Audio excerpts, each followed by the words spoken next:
life is a whole series of opportunity costs. You got to marry the best person who is convenient to find who'll have you. Investment is much the same sort of a process. Mr. Buffett, my name is Pete Brown from Columbus, Ohio, Class B shareholder. I had a couple questions, if I could. The first is I don't have a very good idea in my mind how our typical insurance operations work. I mean, in particular, how money leaves the insurance pool and enters the investment pool, and how our operations are different than the typical run-of-the-mill insurance operation, around the country. Why are we able to generate so much more float than the XYZ company, somewhere else? And the second question is, it kind of goes back to an article you wrote for Fortune magazine back in the late 70s about the effect of inflation on equity values and that sort of thing. And in it you asserted that stocks and businesses were really like bonds. They just had their own par, and the par being the average 12% return on equity that companies have averaged. A company that does better than that has assets that are worth way more than 100 cents on the dollar. A company does less, will be less correspondingly. My question is, when you're projecting cash flows of a company as a prospective investment, why would you use the interest rate of risk-free treasury bills? Why wouldn't you use the sort of opportunity cost to discount it that maybe Charlie was referring to, maybe 12% return on equity of average corporations, maybe your 15% goal, maybe Coca-Cola's return on equity is a comparison. I mean, doing that would dramatically change the value of the company that you're evaluating, as I'm sure you know. Why would you use the risk-free rate is my question. The risk-free rate is used merely to equate one item to another. In other words, we're looking for whatever is the most attractive. But in terms of present valuing anything, we're going to use a number. And obviously, we can always buy the government bond. So that becomes the yardstick rate. It doesn't mean we want to buy government bonds. It doesn't mean we want to buy government bonds if the best thing we can find has a present value that's works out at 0.5% a year better than the government bond. But it's the appropriate yardstick in our view to simply use to compare across all kinds of investment opportunities, oil wells, farms, whatever it may be. Now it gets into a degree of certainty too, but it's the yardstick rate. It's not because we want to buy government bonds, but it does serve to make that a constant throughout the valuation process. Yep. In our insurance business, we really have a group of insurance businesses, and they have different characteristics.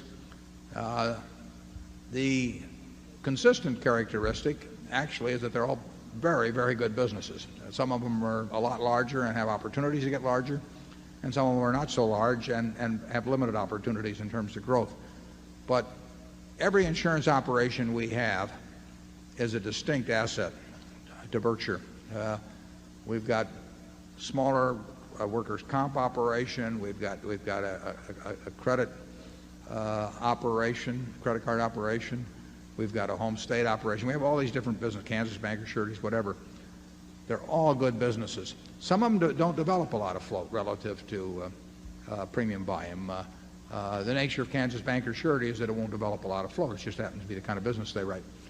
The nature of comp is that it develops more float because comp claims pay more slowly. You really should think of each one of those having different characteristics. GEICO is entirely different than the super cat business. They're both good businesses. In terms of how we invest the money when it comes in, we invest it when it comes in. I mean, we'll get a large super cat premium today, it's invested. Now, if we have a claim tomorrow, then we disinvest, and in a substantial way. If you take something like GEICO, the cash flow is always going to be positive probably on that. We won't have another Hurricane Andrew because we've backed out of the homeowners business to quite an extent. So month by month, the money comes in at a GEICO, and the faster it grows, the more the money that comes in. We have so much capital that we can basically put that money into whatever makes the most sense for Berkshire. So we have none of the either the mental or psychological constraints or regulatory constraints that many insurance companies operate under. Many of them think they sort of should have this portion and this portion and that and so on. Investments usually play second fiddle to the insurance business at most companies that are in the insurance business. We look at them as being of equal importance, and we run them as two distinct businesses. We do whatever makes most sense on the investment side, whatever makes the most sense on the insurance side. We never do anything on the investment side that will impinge on our business on the insurance side. But you really should look at each one of our businesses separately. GEICO has entirely different characteristics than the supercat business. They both call themselves insurance. They both develop float. But in economic terms and in terms of competitive strengths and that sort of thing, they're two very different businesses. And our smaller businesses are different businesses. Some of those may grow reasonably well. We'll keep working on it. Charlie? Yeah, if you look at a corporate stock, it's obvious you can buy any maturity of government bond you want. So one opportunity cost of buying the stock is to compare it with the bond. But you may find that half the stocks in America you're so fearful about or know so little about or think so poorly of that you'd rather have the government bond. So on an opportunity cost basis, they're taken out of the filter. Now you start finding corporations where you like the stocks way better than government bonds. You've got to compare them one against the other, and when you find one that you regard as the best opportunity, that you can understand as the best opportunity, now you've got one to buy.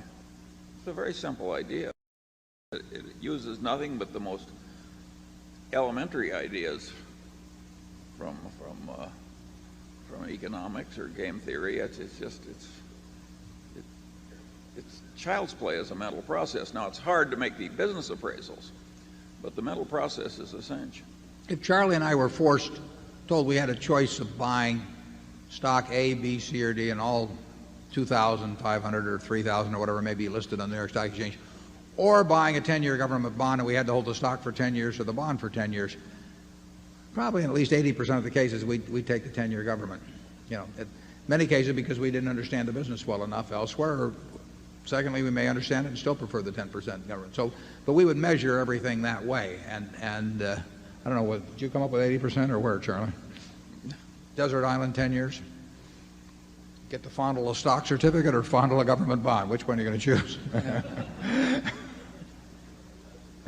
anyway, I think life is a whole series of opportunity costs.